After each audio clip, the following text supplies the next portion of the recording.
प्रेमाने बोला. ध्यान मूलम गुरुर्मूर्ती पूजा मूलम गुरोर पद्म मंत्र मूलम गुरुर्वाक्य मोक्ष मूलम गुरोर कृपा. ग्रंथ पुराण पहा वाचुनी, ग्रंथ पुराण पहा वाचुनी मागील साधू संतांचे गुरुनेच बदलून टाकिले लेख तयांच्या नशिबाचे. पांडुरंगा करू पतमन मन दुसरे चरण संतांच्या त्यांच्या कृपादान एकतेचा विस्तारू. बाबाजी सद्गुरु दास तुगा. ओम नमो ज्ञानेश्वरा करुणा करा दया तुमचा अनुग्रह लादलो पावन झालो चराचरी. जयांचे केले स्मरण होय सकळ विद्येचे अधिकरण. तेच वंदू श्री चरण श्री गुरूंचे तेच नमस्कार. आता पुंडलिक वरदाय विठ्ठल श्री ज्ञानदेव तुकाराम पंढरीनाथ भगवान की जय. माऊली ज्ञानेश्वर महाराज की जय. संत तुकाराम महाराज की जय. सद्गुरु माता सुदीक्षा सविंदर हरदेवजी महाराज की जय. सब संतन की जय. प्रेमाने बोला. आज या ठिकाणी जमलेले सर्व भाविक भक्त संत सज्जन, तुम्ही संत मायबाप कृपावंत आहात. तुमच्यामुळे परमार्थ जिवंत राहिलेला आहे. कारण सांगणारा कोणीतरी असल्यावर ऐकणारा जर असेल तर सांगायला बरं वाटत असते.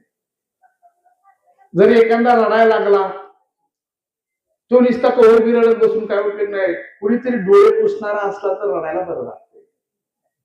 ऐक ना, तसं मी इथं सांगत बसल आणि तुम्ही इथं नाही बसला मी कुणाला सांगायचं.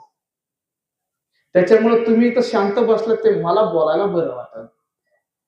पण मला एक प्रश्न पडला की आता नेमकं इथं काय बोलावा. जे बोलायचं होतं आमचे तुकाराम कोळी महाराज, सुरेश कोळी, युवराज कोळी सगळे बोलून गेले महाराज.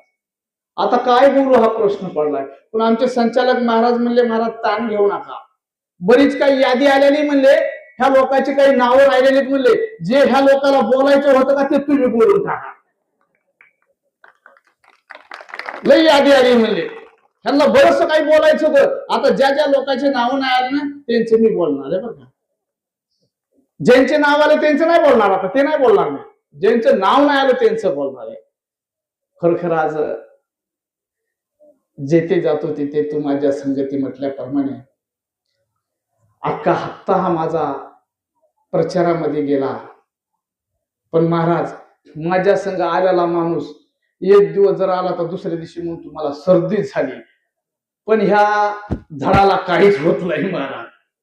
कुठलं पाणी पितो कुठं काही होते काही होत नाही. का कृपा खरी सद्गुरु वाटेल तो करू शकतो आणि कृपा खरी सद्गुरु जग आपलं करू शकतो महाराज.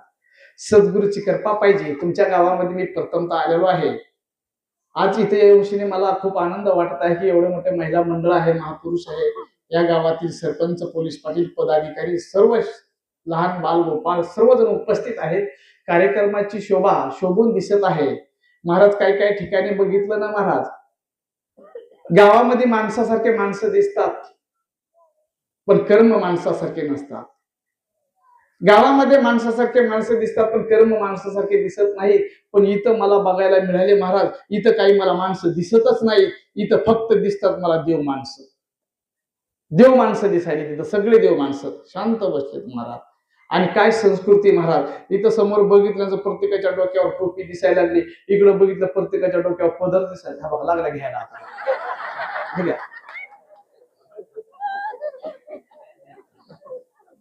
लगेच घ्यायला लागलाय.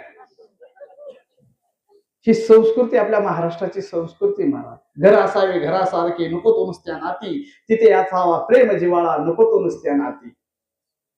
आज प्रेम राहिलं नाही आणि म्हणून माझा सद्गुरु तुमच्या गावात येऊन प्रेम वाटीत आहे. काय वाटीत आहे? प्रेम करा तुम्ही प्रेम करा, अहो सर्वांचा सत्कार करा. मनुष्य जन्म का मिळाला याचा विचार करा माझ्या बांधवांनो. माझ्या बांधवानो, माझ्या बंधूनो, विचार करा की आपला जन्म कशासाठी झालेला आहे.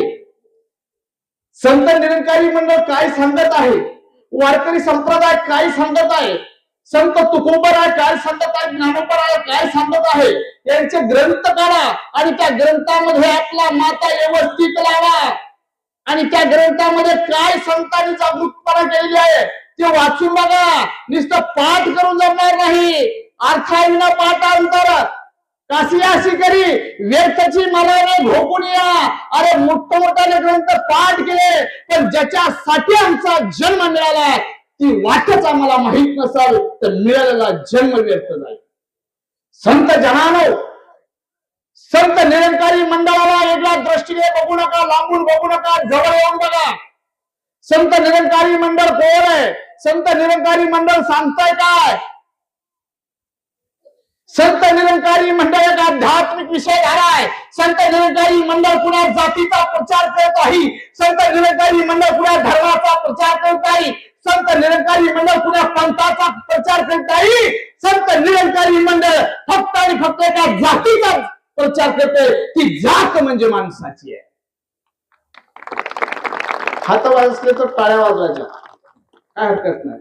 आणि आपलं प्रवचन महाराज कधी कानाने ऐकायचं नाही, प्रवचन डोळ्याने ऐकायचं. कानाने इकून ऐकलेले इकून शब्द निघतात, पण डोळ्याने जर ऐकलं ना डायरेक्ट शब्द आमच्या हृदयामध्ये जातात. म्हणून डोळे इकडे राहू द्या. कारण संत निरंकारी मंडळ जातीचा प्रचार करत नाही, पण संत निरंकारी मंडळ जातीचा प्रचार करते. कुठली जात आहे ती फक्त माणसाची जात आहे आणि माणसाच्या जातीला आज संत निरंकारी मंडळ सांगत नाही. युगायुगातल्या साधू संतांनी माणसाच्या जातीला सांगितलं, पण माणसाच्या जातीने माणसाचं समजून घेतलंच नाही. अरे एखाद्या पशुप्राण्याच्या जातीला जर सांगितलं तर ती पशुप्राण्याची जात एका तासामध्ये शिक्षण घेते आणि ते संस्कार त्या पशुप्राण्यावर पडतात. पण माणसाच्या जातीवर जन्मल्यापासून मरेपर्यंत जरी संस्कार लावले तरी संस्कार पडत नाही. काय कमी या जातीमध्ये, काय कमी पडलंय या जातीमध्ये? फक्त अहंकार कमी जास्त झाला, अहंकार जास्त वाढला, मोठेपणा जास्त वाढला आणि प्रेम कमी पडलंय.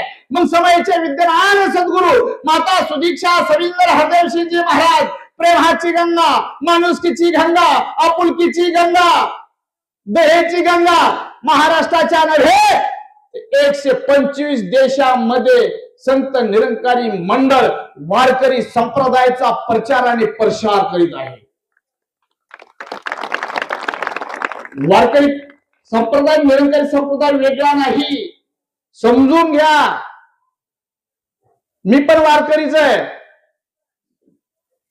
कारण महाराज माझ्या ज्ञानोबरायचा संप्रदाय कोणता होता? नाथपंथी. नाथपंथी संप्रदाय माझ्या ज्ञानोबरायचा होता. माझ्या एकनाथ महाराजाचा संप्रदाय कोणता होता? ब्रह्म संप्रदाय होता. आणि माझ्या तुकोबारायाचा संप्रदाय कोणता होता? चैतन्य संप्रदाय होता. मग ज्यावेळेस ज्ञानोबा रायांनी सांगितलं अरे आपला संप्रदाय जरी वेगवेगळा असेल पण आपले तत्व मात्र एक आहेत. संप्रदाय वेगळा असू शकतो, तत्व एक आहेत. मग त्या काळामधल्या गोरोबा काका, निवृत्ती दादा, सोपन काका, ज्ञानेश्वर महाराज, नामदेव महाराज असे सगळे महाराज लोक एकत्रित आले आणि सगळ्यांनी विचार करून सांगितलं अरे या माणसाला माणूस बनवायचा असेल एक आध्यात्मिक संप्रदाय उभा करावा लागेल. मग त्या युगातल्या संतांनी एक वारकरी संप्रदाय नावाचा एक संप्रदाय उभा केला. त्याला प्रमाण आहे, पुरावा घ्या. संत करता झाली इमारत फळारी, ज्ञान देव रचना पाया उभारीले देवलया. ज्ञानेश्वर महाराजांनी ज्ञानाचा पाया रचला, नामदेव महाराजांनी प्रचार केला, एकनाथ महाराजांनी खांब दिला भागवताचा आणि माझ्या तुकोबारायांनी कळस बांधला. आणि म्हणून महाराष्ट्र ही संतांची भूमी. या पवित्र भूमीमध्ये साधू संतांनी अवतार धारण केलाय. पण